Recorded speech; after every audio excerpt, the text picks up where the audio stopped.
Here's my fundamental explanation of the idea of the Chatelier's principle. Let's do a fake little reaction here at the middle school dance where we have one boy and one girl makes one couple, and when they dance they produce heat. Well, this also can run backward.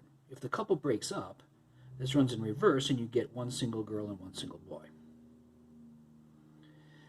Now, an equilibrium means a reaction that is running forward and backward at equal speeds, at equal rates. It does not mean that there are equal amounts. If we have an equilibrium at the dance, it means the amount of single boys, single girls, and couples remains the same throughout, even though which couples are out there is changing.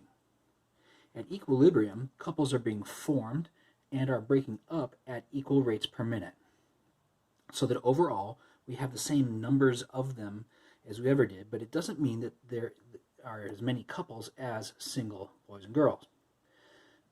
If it's a really integrated school and you had to sign up as a couple and buy tickets as a couple, there will probably be a lot more couples dancing than there are single boys and girls.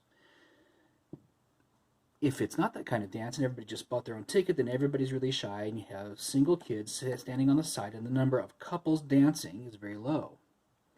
In either case, we could have an equilibrium as long as the forward reaction equals the rate of the reverse reaction. If the couples are being formed as fast as they're being broken up, then that's equilibrium. So let's stress the system. Let's change something. It sits at equilibrium and the couples are forming and breaking up at the same rate. And then the girls' Catholic school bus pulls up. So the number of girls goes up. What does this mean to the equilibrium?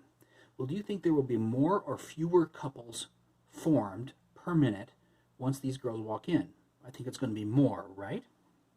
There will be more chances for a couple to form than there would have been. So the reaction shifts to the right.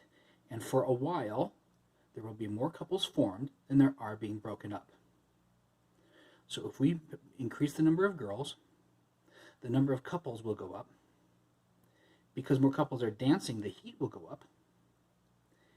And give it a moment's thought, what will happen to the number of single boys? That number will go down.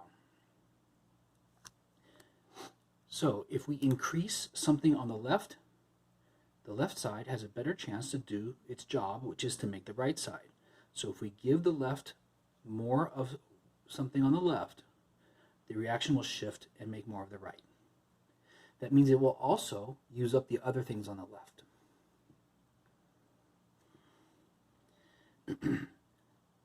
So if we increase the heat, what will that do?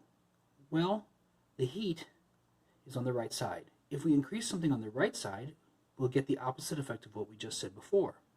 If we increase something on the right side is now stronger. This is a reactant, and it will make the left. And in my little analogy here, the heat is something that drives the couples to break up for a while because they get all hot and sweaty.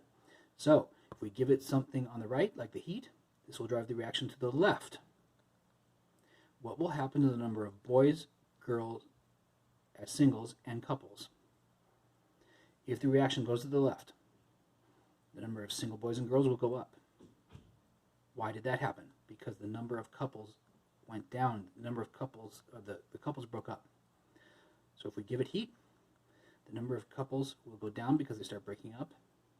The number of single girls and boys will go down.